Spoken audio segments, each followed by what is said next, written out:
کہتے تھے میری زینب بالکل اپنی ماں خدیجہ کی طرح. یار پھر یہی پیغمبر 10,000 صحابہ کے ساتھ جب مکے کو فتح کر رہے ہیں تو تھر تھر تھر تھر کانپ رہے کافر. وہ جو کوڑا ڈالنے والے، گالیاں دینے والے، وہ سروں پہ حملہ کرنے والے، وہ سب کانپ رہے ہیں. اب تو بچنا ہی نہیں ہے. میرے حضور نے فرمایا او لوگو تم ڈرو مت، میں تم سے کوئی بدلہ تھوڑی لینے آیا ہوں، میں تو تمہیں معاف کرنے آیا ہوں. یار قدرت رکھنے کے باوجود معاف کرنا یہ عام کام نہیں ہے. ارے یار ذرا غور تو کرے. صحابہ عرض کرنے لگے حضور ہم تو بدلہ لیتے ان سے، انہوں نے ہمارے گھر اجاڑ دیے، ان کافروں نے ہماری کھالوں میں گھس بھرے، انہوں نے ان سے ہم بدلہ لیں گے. انہوں نے بلال کو داغا ہے، انہوں نے عمار ابن یاسر کی سر میں انہوں نے انگارے رکھے، ہم ان سے بدلہ لیں گے. حضور نے فرمایا نہ. صحابہ رونے لگے یا رسول اللہ یہ کیا کر رہے ہیں؟ اللہ کے رسول نے فرمایا میں معاف کرنے کے لیے آیا ہوں یار، میں بدلہ لینے نہیں آیا. ایک آدمی آ گیا کہنے لگا آپ بہت معاف کرنے والے. فرمایا ہاں. منہ اس کا ڈھکا ہوا تھا. کہنے لگا آپ کیا اسے بھی معاف کر دیں گے جس نے آپ کی بیٹی کو اوپر سے نیچے گرایا تھا، نیزہ مارا تھا؟ تو آپ نے فرمایا تو میرا امتحان لینے آیا ہے؟ میرا امام کہتا ہے سارے اچھوں میں اچھا سمجھیے جسے ہے ان اچھوں سے اچھا ہمارا نبی. کیا خبر کتنے تارے کھلے چھپ گئے پر نہ ڈوبے نہ ڈوبا ہمارا نبی. خلق سے اولیاء، اولیاء سے رسول اور رسولوں سے اعلیٰ ہمارا نبی. فرماتے میرے آقا بھائی تو وہی ہے نا جس نے میری زینب کے نیزہ مارا تھا. فرماتے ہیں تو بھی کلمہ پڑھ لے، میں محمد تجھے بھی معاف کرنے کے لیے تیار ہوں. یار تم اپنے بیٹے کو معاف نہیں کر سکتے، ارے ساس اپنی بہو کو معاف نہیں کر سکتی، نند اپنی جو ہے وہ اپنی نند اپنی بھابھی کو معاف نہیں کر سکتی، تو تم کس بات کے کلمہ پڑھنے والے ہو جب تم آپس میں ایک دوسرے کو معاف نہیں کر سکتے؟ یار غلطیاں کس سے نہیں ہوتی ہیں؟ اور ہاتھ جوڑ کے کہتا ہوں خدا کے واسطے معاف کرو. یار بات کو آگے نہ بڑھاؤ، جتنے سے بڑھاؤ گے اتنی تو دشمنی بڑھے گی. میں کہتا ہوں دل کو صاف کرو، دل میں نفرتیں رکھنے کی جگہ نہیں ہے. معاف کرنا ہے نا تو کسی انسان کے لیے نہیں، اللہ رسول کے لیے معاف کرو. دل پہ پتھر رکھ کے معاف کر دو اور یہ کہہ دو میرے رب میں نے اسے معاف کر دیا، میں قدرت رکھتا تھا میں نے معاف کر دیا، تو قدرت رکھتا ہے تو مجھے معاف کر دے. میرے غوث اعظم فرماتے اللہ انہیں معاف کرتا ہے جو لوگوں کو معاف کرتے ہیں. انشاءاللہ تبدیلی آئے گی انشاءاللہ. دیکھو یاد رکھنا اس بات کو، کوئی میں آپ کو کچھ جو ہے وہ کوئی آپ سے میں کچھ نہیں کر سکتا اور نہ آپ میرے لیے کچھ کر سکتے ہیں. ہم سب پر اللہ مہربانی کر سکتا ہے. سننا نہیں تو ہمارا کام ہے. میں کوشش کروں گا کہ اپنا میں جو ہے وہ دل سے 100% کوشش کروں کہ آپ تک پہنچوں. آپ کا دل لگ رہا ہے تو آج سے آپ نے کیا سیکھا کہ دیکھو کبھی شکوہ، جلدی بولو شکوہ، اور پھر معاف بھی کرنا ہے. معاف کرنا ہے. سیرت رسول کا یہ باب بھی تو یار دیکھو کبھی ہے نا. وہ یار حضور کے نام پہ گردن کٹا دیں گے، مر جائیں گے. یار حضور کے نام پہ جینا سیکھو، جینا سیکھو، محبتیں بڑھاؤ. میری بہنیں بیٹھی ہیں ان سے چند باتیں کر لوں، اجازت ہے آپ کی؟ دیکھو میری بات ایک بات یاد رکھنا، قوم کی جو ریڑھ کی ہڈی ہے نا وہ مرد نہیں ہے، وہ عورت ہے. اور حضور نے عورت کو بڑھایا بھی بہت ہے. فرمایا اگر بیوی ہے نا بیوی تو بیوی کا مرتبہ اتنا بڑا بتایا. حضور نے فرمایا قیامت کے دن انسان کے حق میں کوئی بھی گواہی دے اتنی جلدی نہیں مانی جائے گی، بیوی کی گواہی سب سے پہلی مانی جائے گی. حضور نے فرمایا تمہاری بیوی تمہارے پاس ضرور ہے مگر امتحان سخت ہوگا، اس پہ ظلم نہ کرنا. کچھ لوگ تو بیوی کو پیر کی جوتی سمجھتے ہیں، مان اللہ غلط بات ہے. بیوی کسی کی بیٹی بھی تو ہوتی ہے، اور تمہاری بھی بیٹی بہن ہے. تم کسی کو سمجھو گے تمہاری بہن کسی سمجھ جائے گی. یہ تو دنیا ہے، بدل کرنا کی جگہ ہے. یار بتاؤ جو آدمی اپنی بیوی پہ مہربان نہیں ہے وہ کس پہ مہربان ہوگا؟ امی عائشہ کہتی ہیں سبحان اللہ، حضور نے مجھ سے فرمایا عائشہ جب تم ناراض ہوتی ہے مجھے پتہ چل جاتا ہے. یار اسے کہتے ہیں بیوی کے مزاج کو پہچاننا. کہنے لگے حضور کیسے؟ کہ جب تم مجھ سے ناراض ہوتی ہے نا تو تم قسم کھاتی ہو تو کہتی ہو ابراہیم کے رب کی قسم، اور جب تم مجھ سے راضی ہوتی ہو تو جب قسم کھاتی ہو تو پھر کہتی ہے مجھے محمد کے رب کی قسم. سبحان اللہ سبحان اللہ سبحان اللہ.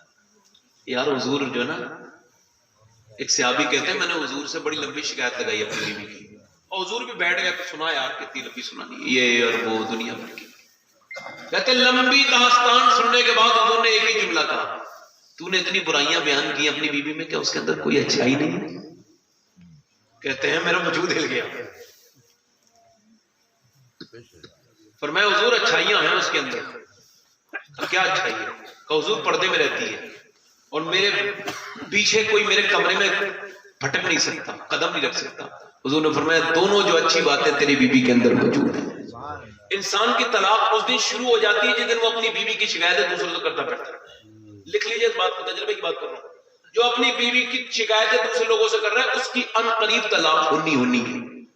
اس نے نیو رکھ دی طلاق کی. حضور نے فرمایا اگر کوئی یہ چاہتا ہے کہ اس کی بیوی سے اس کا پیار بڑھے, اس میں آپس میں محبت بڑھے, تو کیا کریں؟ فرمایا تو بیوی کی اچھائیوں کو بیان کرو, برائیوں کو نظر انداز کر دو. اچھا ٹھیک ہے, اب یہ میرا یہ موضوع نہیں آج کا, مگر بتا رہا ہوں. حضور نے بلند کیا بیوی کو نہیں. پھر حضور نے فرمایا کہ بہن, سرکار نے فرمایا قیامت کے دن نا اللہ نعرے لگوائے گا. یار آج نعرے لگے کوئی بڑی بات نہیں ہے, ہم جیسے بیکار لوگوں کے نعرے تو لگی جاتے ہیں.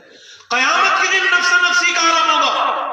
حضور نے فرمایا اللہ فرشتوں سے کہے گا اس میرے بندے کو نعرہ لگاتے ہوئے لے کے جاؤ جنت میں. حضور سے اس کی وہ حضور کون ہوگا؟ تو آپ نے مسکرا کے فرمایا وہ ہوگا جس کا باپ انتقال کر جائے اور بہنیں بچ جائیں تو وہ اپنی بہنوں کو باپ بن کے پالے, ان کی شادیاں کرے, ان کا خیال رکھے, ان کے پاس جائے آئے. فرمایا قیامت کے دن اللہ اتنا بڑھائے گا, رب فرمائے گا اے فرشتوں میرے محبوب کے اس غلام کو لے کے جاؤ تاکہ لوگوں کو پتا چلے یہ بہن کا وفادار جا رہا ہے. یہ حضور نے بلند کیا نا. اور پھر فرمایا حضور نے فرمایا اگر ماں ہے نا تو اس کے تو قدموں کے نیچے جنت ہے. مگر آج اب یہ سب باتیں حضور نے بیان کی, مگر میری بہنیں اب بھول گئی. حضور کو یاد نہیں. حضور میں بالکل صاف کہہ رہا ہوں, لڑکیوں کو تو یاد ہی نہیں حضور, بالکل یاد نہیں. یار وہ حضور ہی تو تھے کہ جنہوں نے مرتی ہوئی لڑکیوں کو, زندہ دفن ہوتی ہوئی لڑکیوں کو میرے آقا نے. یار سنیں تو ذرا, ایک صحابی کے اگر حضور دعوت کھانے گئے, ہم لوگ تو دعا کرتے ہیں نا, سنا ہے آپ ہر عاشق گھر تشریف لاتے ہیں, میرے گھر میں بھی ہو جائے چراغا یا رسول اللہ. تو مطلب یہ کہ ہم ایک صحابی کے اگر حضور دعوت کھانے گئے تو جب دعوت تیار ہونے والی تھی نا تو اس کے لڑکا آیا, اس نے کہا ابا ابا, تو صحابی نے گود میں لے لیا اور پیار کیا. اتنی دیر میں لڑکی آ گئی, لڑکی اس نے بھی ابا ابا کہا تو اس نے منہ پھیر لیا سے. وہ بیچاری خواہش تھی کہ باپ مجھے گود میں لے لے. حضور نے جب یہ دیکھا نا تو جس نبی کو پتھر کھا کے غصہ نہیں آتا, جس نبی کو گالیاں سن کے غصہ نہیں آتا, اس نبی کو جلال آ گیا. فرمایا میں تیرے گھر سے جا رہا ہوں. اس کی حضور کیا کوئی غلطی ہوگی؟ فرمایا غلطی نہیں ہو گئی, تو نے بیٹوں کو عزت دی, بیٹی کو ذلیل کیا میرے سامنے. میں محمد ایسے گھر میں نہیں رکتا جس میں بیٹے کی عزت ہو اور بیٹی کی نہ ہو. اتنا بلند کیا حضور نے. اگر بیٹیاں تو بھول گئی, بیٹیاں بھول گئی. انہیں کیا لے گیا؟ انہیں فیشن لے گیا. انہیں کیا لے گیا؟ انہیں جدید ٹیکنالوجی لے گئی, انہیں موبائل کی دنیا لے گئی. حالانکہ کتنی عورتیں ایسی جو موبائل چلاتی ہیں, کتنی بڑے بڑے شہروں میں, چھوٹے چھوٹے گاؤں قصبوں میں, جب ان کی موت آ جاتی ہے تو موبائل باہر رہ جاتا ہے, ان کے اعمال ان کے ساتھ خبر میں چلے جاتے ہیں. یہ تو دیکھو, یوں تو ہم سب لوگ اس بار دیندار ہیں, مگر ہم کتنے دیندار ہیں یہ پتہ چلے گا جب شادی ہوگی ہماری. ایک مرتبہ مجھے ایک صاحب نے کہا میری شادی میں میری بہن کی آ جائے گی. تو میں عموماً شادیوں میں نہیں جاتا. میں نے کہا میں شادی میں نہیں جاتا. تو کہنے لگے نہیں صحیح صاحب آ جائیے. میں گیا تو میں بڑا تکلیف ہوئی مجھے. اس کے بعد پھر آج تک نہیں گیا ہوں, کسی شادی میں نہیں گیا ہوں. ابھی 4 سال ہو گئے. شادی میں گیا تو میں رونے لگا. کسی نے پوچھا رو کیوں رہے ہیں؟ میں نے کہا رو اس وجہ سے رہا ہوں کہ مسلمان بچیوں کے سروں پہ دوپٹے نہیں ہیں, اور افسوس اس بات کا ہو رہا ہے کہ یہ اپنے باپ کی عزت بعد میں ہے, پہلے حضور کے دین کی عزت ہے. اور افسوس اس بات کا بھی ہے کہ یہاں سب کی بہنیں موجود ہیں, مگر لڑکے نوجوان ہمارے بچے ہیں اور بیٹیاں بھی ہماری ہیں اور بری نظریں بھی ہماری ہیں. کیوں میک اپ کر کے کیوں جاتی ہیں شادیوں میں؟ کوئی یہ کہہ دے اچھی لگ رہی ہو, بس یہ کمنٹ ایک ہو جائے نا ان کا دل بھر جائے گا. اچھی لگ رہی, بہت اچھا میک اپ کیا تھا تم نے, اچھی لگ رہی تھی, اچھا اسمارٹ لگ رہی تھی. یہ تو لو دنیا والے کہتے ہیں. حضور سنو حضور کیا فرماتے ہیں. سرکار فرماتے ہیں جب عورت بے پردہ گھر سے نکلتی ہے تو اس پہ اللہ رسول کی لعنت ہے. مطلب ایک کمنٹ ہوا ہے جو دنیا والوں کا ہے، ایک کمنٹ حضور کا ہے. ٹھیک ہے. ایک جگہ تقریر ہو رہی تھی یہاں پہ حیدرآباد دکن میں، تو وہ امام حسین کا جلسہ تھا، تو ایک ڈی ایم عورت آ گئی، ڈی ایم غیر مسلم، وہ ہندو تھی، کہنے لگی مسلمانوں میں بڑی محبت کرتی ہوں حسین سے، میں شردھا رکھتی ہوں، حسین میں وشواس ہے، مگر ایک سوال پوچھنا چاہتی ہوں، یہ 1400 برس ہو گئے دوسرا حسین کیوں نہیں پیدا ہوا؟ کوئی نہیں بولا، سب کے سر جھک گئے. کہنے لگے کیوں جواب نہیں دیتے؟ 1400 برس ہو گئے کوئی دوسرا حسین کیوں نہیں پیدا ہوا؟ کوئی نہیں بولا. اس نے پھر دوسری بار کہا اور بتاؤ نا 1400 برس ہو گئے کوئی دوسرا حسین کیوں نہیں پیدا ہوا؟ آخر ایک بوڑھا کھڑا ہوا، رو کے بولا بیٹی تو ہماری ذلیل کرنے آئی ہے ہمیں؟ سن، حسین تو پیدا ہو جاتا مگر دنیا میں کوئی دوسری فاطمہ ہی نہیں آئی.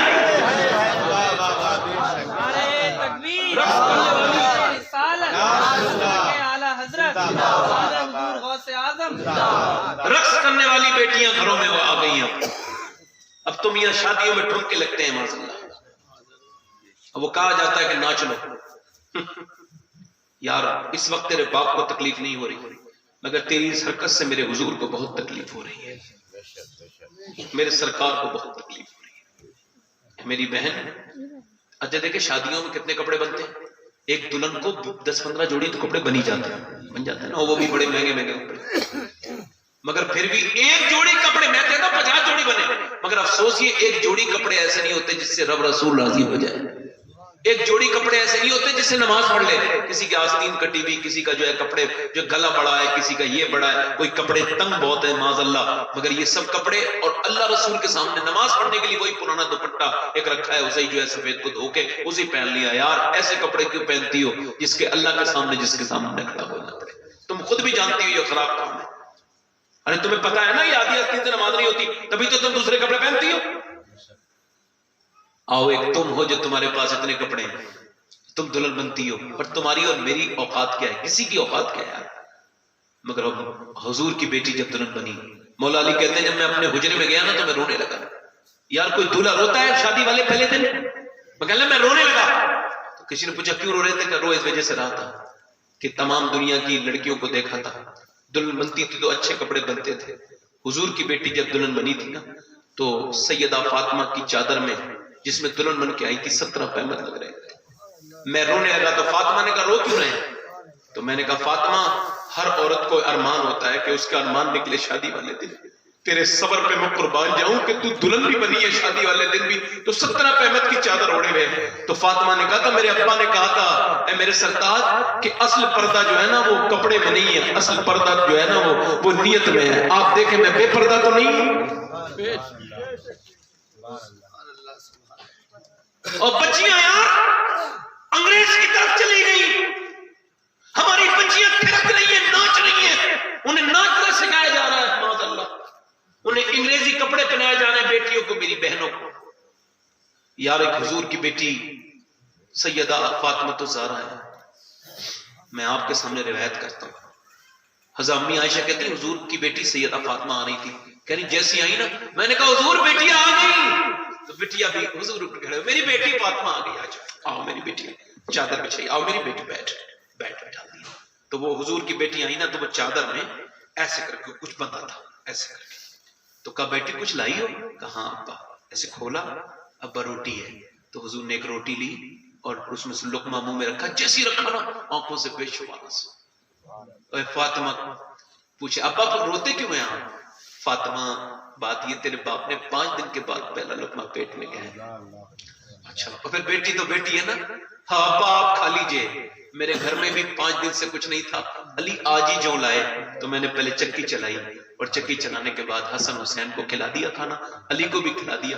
پھر رو کے بولی ابا مجھ سے قسم لے لیجئے میں نے ایک لقمہ بھی نہیں کھایا ہے کیونکہ میں نے سوچا پہلے اپنے باپ کو کھلاؤں گی بعد میں کھاؤں گی.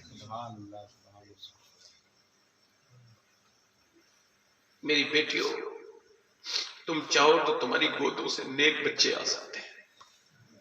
میں تو ان لڑکیوں سے کہہ رہا ہوں جو ابھی نو عمر لڑکی ہیں جنہیں زندگی شروع کرنی ہے، نہ دنیا کے لیے زندگی نہ گزارو، خدا رسول کے لیے گزارو. یار ایک ہماری بیٹی ہے ایک حضور کی بیٹی ہے، حضور گئے نا ایک دن تو چادر جو پھٹی ہوئی تھی ایسے کر کے پھٹی ہوئی، تو وہ زیادہ کمزور ہو گئی چادر، تو وہ بڑی مشکل سے ایسے کر کے چھپا لی. تو حضور چونکہ روز جاتے ہیں، فرمایا فاطمہ یہ کیا کر رہی ہے؟ کچھ نہیں ابا. او فاطمہ میری بیٹی کیا مجھے پتا نہیں تیری چادر پھٹ رہی ہے اور تم اسے چھپا رہی ہو؟ کہنے لگی ابا ہاں. فاطمہ یہ چادر پھٹی بھی ضرور ہے مگر جنت کی ہر حور یہ دعا کرتی ہے کہ کاش فاطمہ کی چادروں سے اوڑھنے کو مل جائے. نبی پاک کی بیٹی سیدہ فاطمہ الزہرا، اقبال کہتا ہے فاطمہ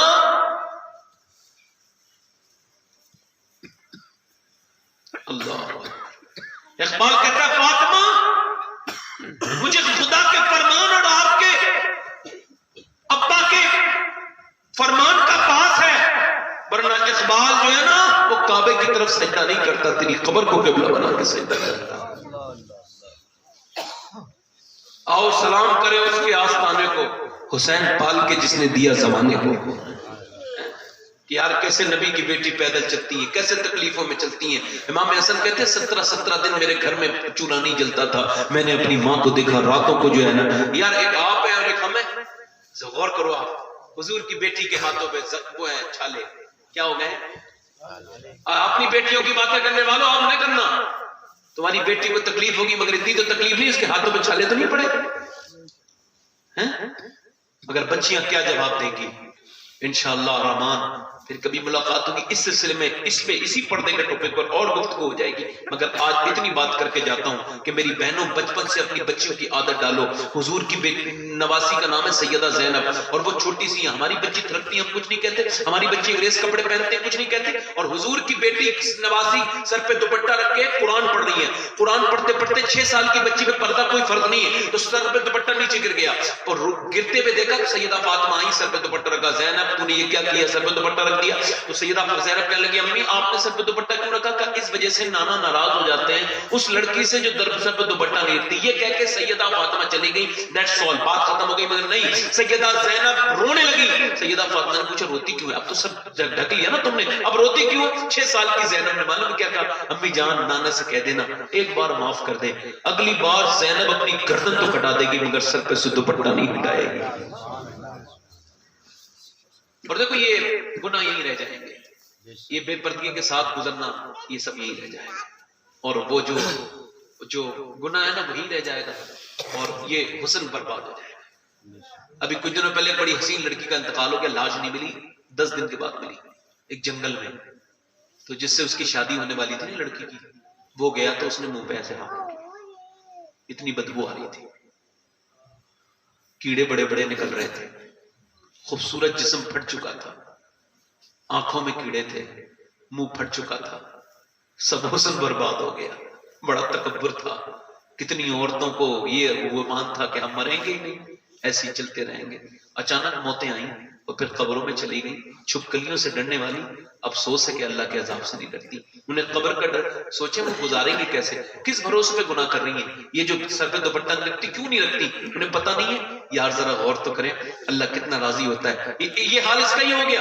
اور ادھر میاں ابھی کچھ دنوں پہلے جو ہے وہ ایک قبر کھود رہی تھی جام نگر گجرات میں یا انڈیا میں، تو وہ قبر کھودتے کھودتے دوسری قبر نکل آ گئی. تو جب پتہ لگا تو کہا یہ 30 سال پہلے ایک عورت کی قبر ہے. جب اسے کھولا گیا تو بالکل صحیح سلامت کفن تھا، ایک ذرا سا داغ تک نہیں تھا. اس کا بیٹا بوڑھا ہو چکا تھا. اس سے پوچھا تیری ماں کتنی نیک تھی؟ کہنے لگا میری ماں ملانی تھی، قرآن پڑھتی بھی تھی پڑھاتی بھی تھی، پردہ کرتی بھی تھی کرواتی بھی تھی. میں نے اپنی ماں کو تہجد کے مصلے پہ راتوں کو روتے ہوئے دیکھا ہے. میری ماں راتوں کو اٹھا کے مجھے رویا کرتی تھی. وہ کہنے لگا میری ماں سرکار مفتی اعظم ہند کی مرید تھی، مریدہ تھی. لوگوں نے جب اس کی ماں کے جنازے کو دیکھا تو کہنے لگے زمین میلی نہیں ہوتی، زمن میلا نہیں ہوتا، محمد کی کنیزوں کا کفن میلا نہیں ہوتا. اور لوگ کہنے لگے جب گجرات کی اس کنیز کی زندگی کا یہ عالم ہے تو پھر مدینے کی سیدہ فاطمہ کا عالم کیا ہو.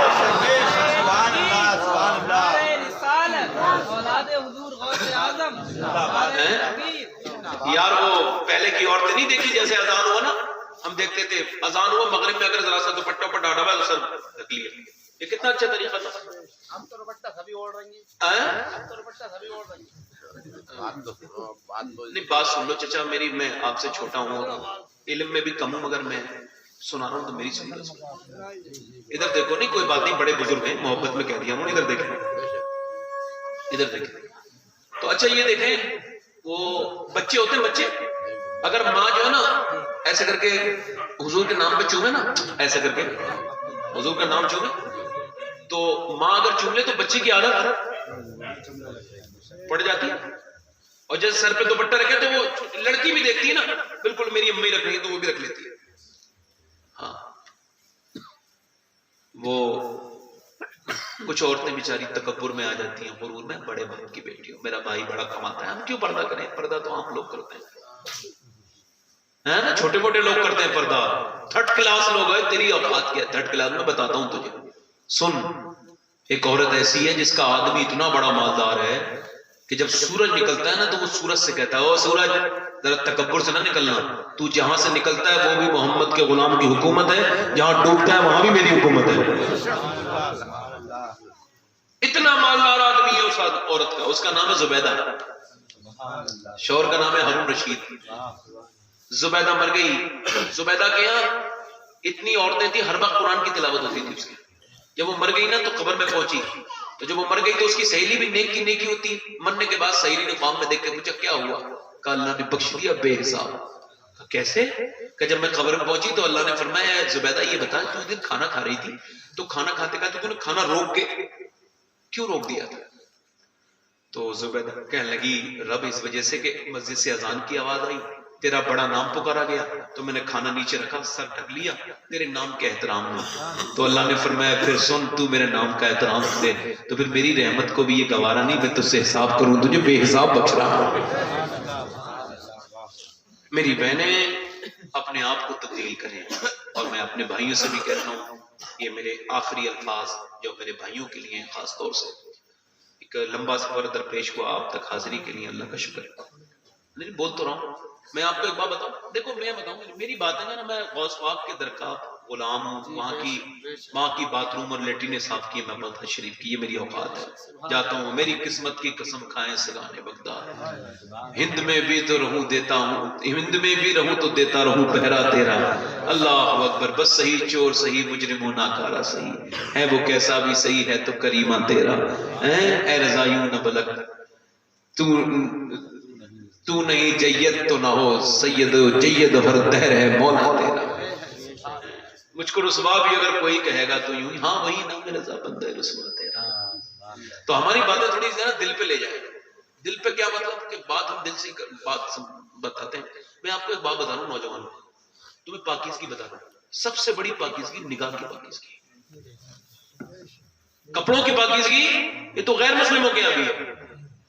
سب سے بڑی پاکیزگی کائے کی پاکیزگی ہے, نگاہ و دل مسلمان نہیں ہے تو کچھ بھی ہے نا. کسی کا دل پاک ہو گیا, میں آپ کو سے بتاؤں, پوری زندگی نمازیں پڑھتے رہنا, جب تک نظر پاک نہیں ہوگی سجدے کا مزہ ہی نہیں آ سکتا. اور حضور سے پوچھا گیا یا رسول اللہ, سامنے نظارہ ہو, کوئی لڑکی ہو کوئی عورت ہو, اور اس پہ اسے دیکھنے کو دل کرتا ہے, نفس کہتا ہے, اور ہم بچ جائیں تو کیا ہوگا؟ حضور نے فرمایا اسی وقت نماز پڑھ کے دیکھنا, اللہ تمہاری نماز میں مزے پیدا کر دے گا. سجدے میں رونا کیا آ جائیں گے. ایک سجدہ ہوتا ہے نا اسٹینڈ کا سجدہ, اس کا ذات کا سجدہ, وہ ذات کا سجدہ انسان جب سجدہ کرتا ہے, یہ سجدے الگ ہیں, وہ ایک سجدہ الگ ہے. سجدے کا مطلب یہ ہے کہ وسجدوا واقتربوا, کہ سجدہ کر لو اور اللہ کے قریب ہو جاؤ. میں کیا کر رہا تھا, آپ سے ایک صحابی کا ایک واقعہ بیان کرتا ہوں. دیکھو بڑا پیارا واقعہ ہے, نام ہے صحابی کا عمیر بن حبیب. کیا نام ہے؟ 10,000 صحابوں کو پکڑ لیا, 9 کو شہید کر دیا, ایک کو پکڑ کے ایک آدمی لے آیا, کہنے لگا میں غلام بناتا ہوں, مجھ سے قیمت دے لو. قیمت اس نے دی, لے گیا, اپنے گھر چلا گیا, اور اس سے کہا صحابی سے 2 دن کے بعد, دیکھ میں تو میرا غلام ہے, مگر تو اگر چاہتا ہے تیری زندگی بدل جائے تو میں اپنی بیٹی کی شادی تیرے ساتھ کروں گا, جتنا مال ہے سب تیرا, میری کوئی اولاد نہیں ہے بیٹی کے علاوہ, تو بس اسلام چھوڑ دے. تو صحابی بولا تو اپنی جائیداد کی بات کرتا ہے, پوری دنیا کی دولت دے دے گا, میں پھر بھی اسلام نہیں چھوڑوں گا. حضور کا مسئلہ ہے بھائی, کہا بھائی اس کا مشورہ کرو, اس کا ایمان برباد کیسے کرنا ہے. یار آزمائشیں دیکھو کیسی ہو رہی ہیں, ہمارے پر ہوئی کبھی آزمائشیں؟ سوچو ہمارے ایمان ہے کہاں, ہم تو چور ہے راتوں کے. ہاں چور ہے چور, ہم نے اتنے گناہ کیے کہ ہمارے دل برباد ہو گئے, کچھ نہیں بچا دلوں میں. کہنے لگا اس کا ایمان کیسے برباد ہونا ہے؟ تو کہ مشورہ کیا, جال بچھایا, بڑا سخت جال بچھایا, کوئی بچ ہی نہیں سکتا تھا. جال کیسا بچھایا؟ ایران کی سب سے خوبصورت حسینہ کو بلایا جو سب سے زیادہ حسین تھی, بہترین نین نقش, بہترین جسم کی بناوٹ, دیکھے بس فرشتہ ہو جائے, بڑی حسینہ نامور, جس کے نام پہ میلے لگ جاتے ہیں, جس کی ایک جھلک پانے کے لیے جو ہے وہ لوگ بےتاب رہتے ہیں, اپنی جان دینے کے لیے تیار. اس لڑکی کو بلایا گیا اور سیابی کو 2 دن بھوکا رکھا گیا, اور پھر ایک کمرے میں بند کیا گیا, اس میں سور پکا کے رکھا گیا کہ جب اسے بھوک لگے گی تو کھائے گا, اور شراب رکھی گئی کہ پیاس لگے گی تو پیے گا. سور کھانا حرام ہے, اس کا نام لینا برا نہیں, سمجھ اتنی سمجھ لیں. اب میاں دیکھو کسی کا امتحان کیسا ہے, 2 دن کا بھوکا ہے, کھانا سامنے نہیں ہے, سور ہے, اور پینا کچھ نہیں, شراب ہے, پیاس لگے گی تو پیے گا. شراب پی لے گا تو سب کچھ برباد, اور یہ کھا لے گا تو اس کا ایمان بھی ختم. وہ لڑکی 1 دن کھڑی رہی, 2 دن بیٹھی رہی, اس نے میکت کیا 3رے دن, اور بھڑکاؤ کپڑے پہنے, مگر 3رے دن بھی بیٹھ کے چلی گئی. 4تھا دن ہو گیا, 5واں دن ہو گیا, 6ٹھا دن ہوا نا, تو اسے کچھ لگا میری بےعزتی ہو رہی ہے. اس نے دیکھا یہ تو نظر ہی اٹھا کے نہیں دیکھتا, نماز پڑھتا ہے پھر بیٹھ جاتا ہے, نماز پڑھتا ہے پھر بیٹھ جاتا ہے. اس نے ہاتھ پکڑ کے کہا تو ہے کون سی مخلوق؟ ارے میرے جھلک کے لیے لوگ دیوانے, میرے حسن کی لوگ نسلیں کھاتے ہیں, چرچا ہے پورے ایران میں مجھ سے زیادہ کوئی حسین نہیں ہے, مگر تو کیا ہے, تو کس کا دیوانہ ہے؟ تو نے نظر اٹھا کے بھی میری طرف نہیں دیکھا, یہ بتا تو ہے کس کا دیوانہ؟ تو صحابی بولا اب میری نگاہوں میں جیسا نہیں کوئی, جیسے میرے سرکار ہے ویسا نہیں کوئی. اب میری نگاہوں میں جچتا نہیں کوئی, جیسے میرے سرکار ہے ویسا نہیں.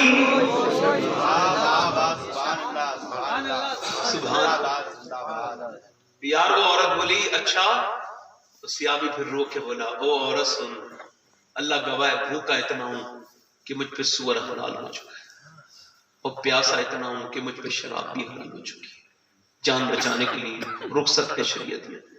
کہنے لگا مگر میں نہ شراب پیتا ہوں نہ سور کھاتا ہوں. کہا کیوں؟ کہا اس وجہ سے کہ میرا رب مجھے دیکھ رہا ہے. بس یہی ایمان ہے سب, ایمان ختم, یہی ایمان ہے. میرا رب مجھے, اگر موبائلوں پہ انگلیاں چل رہی ہیں, لگاتار گندی چیزیں دیکھ رہے ہیں, دوسروں کی بیٹیوں کی تصویریں دیکھ رہے ہیں, تو سمجھو ایمان بالکل آخری ختم ہونے کے دم پر ہے.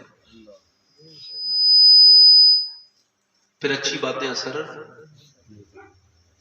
یار صحابی کہتا ہے میری جان جانے کو تیار ہے, کھانا نہیں کھا رہا ہوں, اللہ دیکھ رہا ہے. عورت معلوم کیا بولی؟ وہ بولی او مسلمان مجھے بھی مسلمان کر دے. میں شکار کرنے آئی تھی, خود شکار ہو گئی. کیا مطلب؟ کہنے لگی میں نے بڑے بڑے یہودیوں کی آنکھوں کو دیکھا ہے, بڑے بڑے پادریوں کی نظروں کو دیکھا ہے, میں نے یہودی عیسائیوں کے بڑے بڑے پادریوں کے پاس بات راتیں گزاری ہیں, وہ سب گندے ہیں, ان کی نظریں گندی ہیں, مگر تجھے دیکھ کے یہی سوچ رہی ہوں کہ جب تو اتنا پاکیزہ ہے تو پھر تیرے نبی کی نگاہوں کی پاکیزگی کا عالم کیا ہے. یہ ہے ایمان. نعرہ تکبیر, نعرہ رسالت, یہ ہے ایمان. غوث الورا, اولاد غوث الورا. یار یہ ہے ایمان. یہ کیا ہے بولو؟ یہ ایمان ہے. بابا فرید کہتے ہیں, بابا فرید کا نام سنا؟ بابا فرید, اللہ اکبر. کھانا کھاتے تھے نا بابا فرید, تو پہلے تولتے تھے, وہ سنار والی بنی ہوتی تھی پہلے الیکٹرانک تو نہیں تھی, سنار والی ہوتی تھی چھوٹی والی ترازو, وہی ان کے پاس تھی, تو تول کے کھانا کھاتے تھے. کسی نے پوچھا یار تول کے کھاتے ہیں, تو رونے لگے. کہنے لگے حضور کے کھانے کا میں نے اندازہ کر لیا, حضور نے پوری زندگی میں کتنا کھایا, تو میں حضور سے زیادہ کھانا نہیں کھانا چاہتا.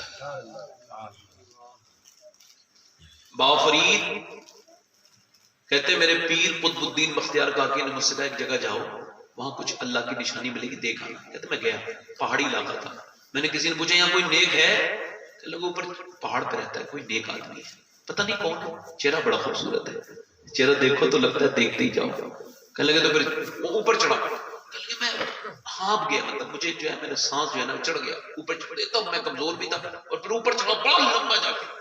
کہتے مگر وہاں گیا نا تو ایک گفا تھی, گفا کے باہر ایک پاؤں کٹا ہوا پڑا تھا انسان کا, اور پھر میں اندر گیا تو میں نے دیکھا ایک انسان ہے, انہوں نے مجھے میں نے سلام کیا, وہ جب کھڑے ہو کے استقبال کیا تو ان کا بھی ایک پاؤں نہیں تھا, وہ بیٹھ گئے. ان سے میں بات چیت کرتا رہا, بڑی حکمتیں برکتیں رحمتیں ملی. مگر جب میں واپس ہونے لگا تو انہوں نے کہا ٹھیک ہے بھائی جاؤ. تو میں نے کہا حضور ایک سوال تھا. کہ کیا؟ کہ ایک پیر باہر پڑا ہے, ایک لات باہر پڑی ہے, ایک آپ کی نہیں ہے, بس یہی سوال ہے. وہ کہنے لگے بیٹے نہیں, گناہ کا ذکر نہیں کرنا چاہیے, جاؤ جاؤ. میں نے کہا نہیں حضور بتانا پڑے گا. میں نے ضد پکڑ لی. کہنے لگے بیٹے گناہ کا ذکر بھی گناہ میں نہیں کروں گا. کہنے لگے حضور بتا دیجئے. تو وہ بولے چل یار تو پوچھتا ہے تو بتاتا ہوں میں, اتنا لمبا سفر کر کے آیا. بولے یار میں فقیر آدمی, میرے پاس کمبل ومبل تو ہے نہیں, بارش بہت تیز ہوئی 8 دن لگاتار, تو مجھے طبیعت بگڑ گئی, لگتا تھا میں مر جاؤں گا. کہتے پھر کیا ہوا؟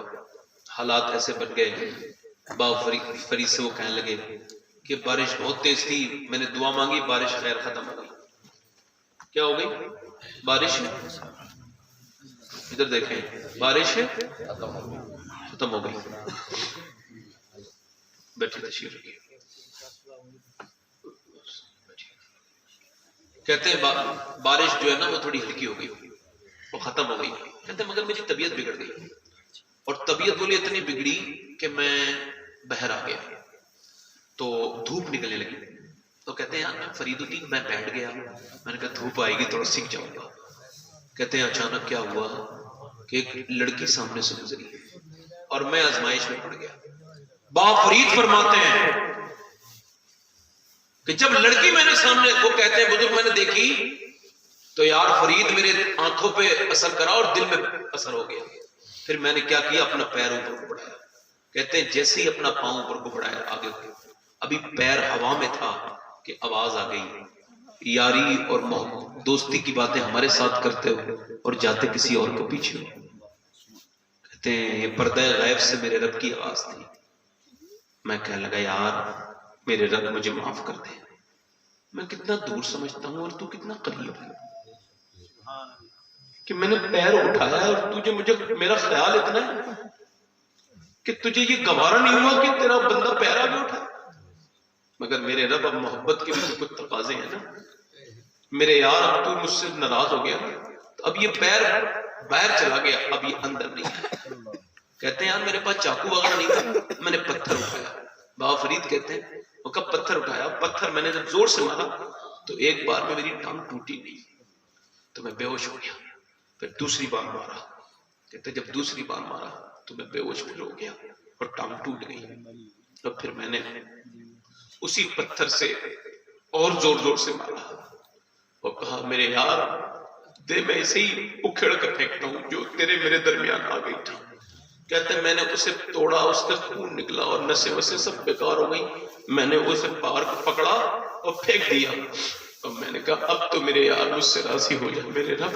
کہنے لگے بابا فرید یار اب میرے لیے دعا کر دے کہ میرا رب میری اس غلطی کو معاف کر دے, وہ جو میں نے پیر اٹھایا تھا. اور ہمارے قدم کہاں کہاں گئے, دوستوں میں ذکر کرتے ہیں اپنے گناہوں کا. او صاحبو اللہ سے توبہ کر. بابا فرید سے کہنے لگے یار اللہ مجھے معاف کر دے گا فرید. میں نے کہا حضور آپ کو کیا معاف کرے گا, اللہ جو آپ کا نام لے کے اللہ سے توبہ کرے گا اللہ اسے بھی معاف کر دے گا. یار گناہ بہت کر لیا, اب توبہ کر لو. حضور فرماتے ہیں سرکار کی حدیث ہے کہ موسیٰ علیہ السلام کی قوم میں ایک آدمی تھا, اس کا نام تکفل. وہ لڑکیوں کو رینٹ پہ بلا کے ان کے ساتھ زیادتی کرتا تھا, پیسوں پہ خریدتا تھا لڑکیاں اور ان کی عزتیں لوٹتا تھا. وہ سمجھتا تھا پیسے سب مل جاتا ہے. مگر ایک دن ایک لڑکی آئی تو یہ جب اسے خرید کے لایا تو وہ رو رہی تھی کمرے میں. پوچھا ہے رو کتنی کیوں, میرا موڈ خراب کرتی, روتی کیوں؟ تو وہ کہنے لگی بات یہ ہے میرا باپ مر چکا ہے, میں تو بھوکی ہوئی مگر میرے 2-3 بہن بھائی وہ بھی بھوکے ہیں. اگر میرے بھوک نہ ہوتی نا تو میں کبھی یہ گندا کام نہیں کرتی. بھوک کی وجہ سے آئی اور مجھے اپنے رب سے شرم آ رہی ہے. وہ جو ہزاروں عزتیں لوٹ چکا تھا اس کے دل پہ یہی بات اثر کر گئی. کہنے لگا میں اپنی بہن بناتا ہوں تجھے. تو نے میرا آنکھ کھول دی, اتنی پریشانی میں تو اللہ کو یاد کرتی ہے. اللہ جا, میں نے تجھے معاف کیا, چلی گئی. اور وہ چلی گئی اور یہ سجدے میں گر گیا. حضور فرماتے ہیں سجدے میں رونے لگا. کہنے لگا مولا میں گنہگار ہوں, سیاہ کام بتا, مگر تیرے علاوہ میرا کوئی رب بھی تو نہیں ہے, تجھ سے معافی چاہتا ہوں. میرے رب مجھے معاف کر دے, اے کریم رب مجھے معاف کر دے. کوئی بندہ تیرے در پہ جو آنسو رول دیتا ہے, میرے مولا در توبہ تو اس پر کھول دیتا ہے. بندہ رویا اور حضور فرماتے ہیں اسی رونے میں وہ مر بھی گیا. صبح کو کوئی جنازہ نہیں اٹھاتا تھا. اس بدکار کا جنازہ نہیں اٹھائیں گے, زانی ہے, زنا کرنے والا ہے, نہیں اٹھائیں گے اس کا جنازہ, یہ تو بدکار ہے. پر جب سخت معاملہ گزرا, او یار جب کوئی جنازہ نہیں اٹھاتا تھا, اللہ نے فرشتوں کو بھیج دیا. فرشتوں سے کہا جاؤ. فرشتے آئے اور اس کی دیوار پہ بڑے بڑے لفظوں میں لکھ دیا ان اللہ قد غفر للکفل, یہ جو کفل ہے نا اسے اس کا رب معاف کر چکا ہے. سبحان اللہ اسے معاف کر دیا جس نے ہمیشہ پاپ کیے تھے مگر آنسوؤں سے اپنے گناہ دھو لیے. تو لوگوں اللہ کی رحمت سے نا امید نہ ہو. اگر اب تک گناہ کیے تو رب سے توبہ کر, ہے نا, اپنی زندگیوں میں تبدیلی لاؤ. دیکھو تقریریں نہ تو کرنے سے کچھ ہوگا نہ سننے سے کچھ ہوگا تبھی جب ہم میدان میں کودیں گے. میری بہنیں پردے میں رہیں اور میرے بھائی آپس میں محبت سے رہیں.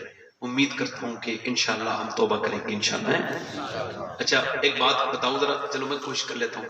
کتنے لوگ آپ میں ایسے ہیں جو آپ کا دل آپ سے اجازت لیتا ہوں, پوچھتا ہوں کتنے لوگ ایسے ہیں جو حضور کے نام پہ گردن کٹانے کا جذبہ رکھتے ہیں؟ ہاتھ اٹھا کے بتائیں, نیچے ہاتھ کر لیں. جو گردن کٹا سکتا ہے وہ کچھ بھی کر سکتا ہے. آپ میں کتنے لوگ ایسے ہیں جو گردن بھی کٹا دیں گے اور آج سے پوری داڑھی بھی کھا لیں گے؟ ہے کوئی ایک عاشق ایسا اس محفل میں جن کے جو آج سے داڑھی رکھا لے؟ اب رکھائیں گے ماشاءاللہ, کھڑے ہو جاؤ. سبحان اللہ, یہ بہت خوشی کی بات ہے. سبحان اللہ, مبارک مبارک. بیٹھ جائے. کوئی دوسرا ہے عاشق بھائی جان کا دوست, کوئی 100 شہیدوں کا ثواب ہے, رکھائیں گے پوری داڑھی انشاءاللہ. کوئی اور ہے بھائی؟ 100 شہیدوں کا ثواب ہے. سبحان اللہ.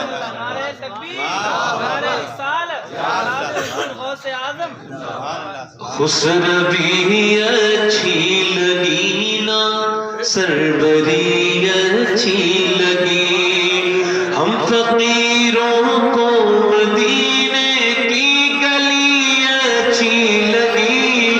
خسروی اچھی لگی نا سربری اچھی لگی, رکھ دیے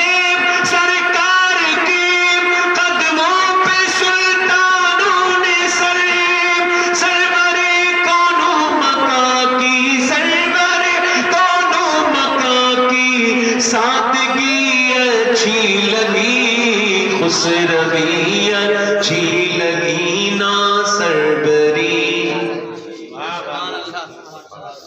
سبحان اللہ. ناز کر تو اے حلیمہ سرور قومین پر, گر لگی اچھی تو تیری, گر لگی اچھی تو تیری, جھوپڑی اچھی لگی. خسروی اچھی لگی نا سربری اچھی لگی. آج میں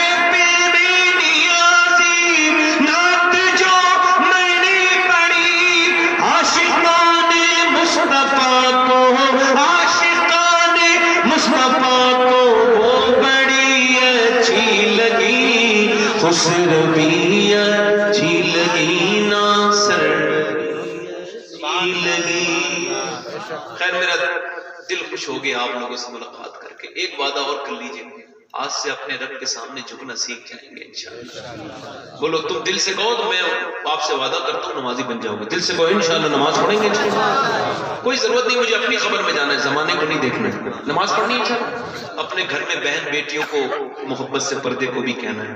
موبائلوں پہ انگلیاں رکھتے وقت یہ بھی سوچنا ہے یہ انگلیاں کل خلاف بولیں گی, ہے نا. اللہ سے توبہ کر لو. ہمارے سلیم بھائی آئے ہیں, درمیان میں اس قدر سنجیدہ روایت پر تھا کہ میں نام نہ لے سکا. ہمارے سلیم بھائی بڑے بھائی ہیں, میں تو آپ کا بھی خادم ہوں, ان سب کا خادم ہوں, ایک بیکار سا انسان ہوں, مجھ سے کچھ غلطی ہو گئی ہو تو مجھے معاف کر دیں.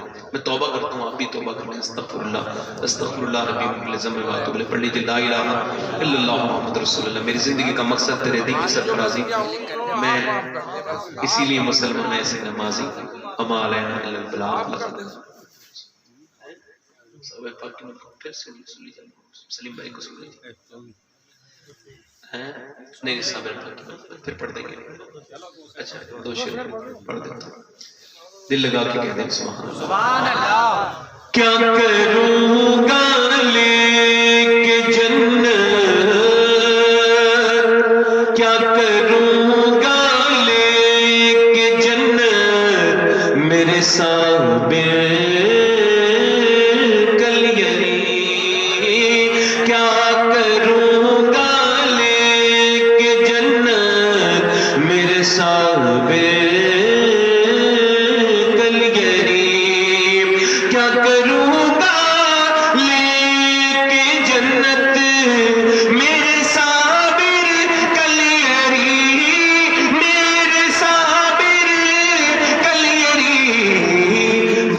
دکھا دو اپنی صورت, میرے صابر کلیری. اور نانا ہے حضرت محمد, باپ ہے مولا علی. نانا ہے حضرت محمد, باپ ہے مولا علی, باپ ہے مولا. ماں تیری خاتون جنت, میرے صابر کلیری. اور لاڈلا بیٹا ہے تو میرے غوث پاک کا.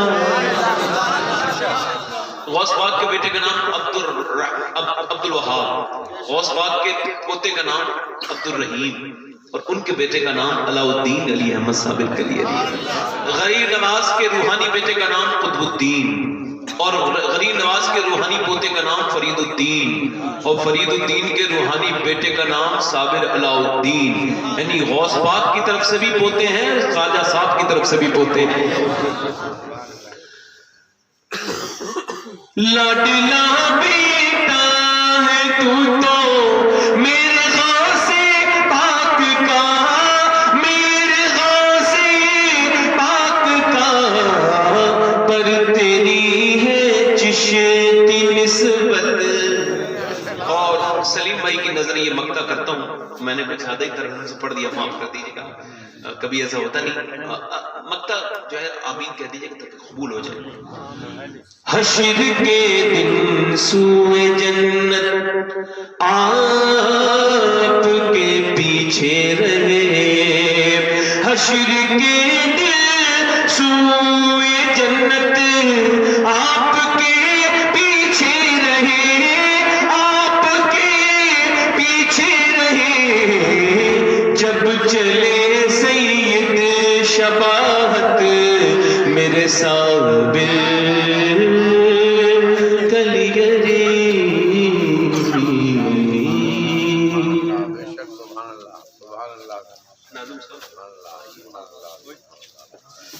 آپ اٹھ کے نہ جائیے, سلیم بھائی بہت لمبا سفر کر کے نعت شریف پڑھیں گے, اور میں تو ایسے ہی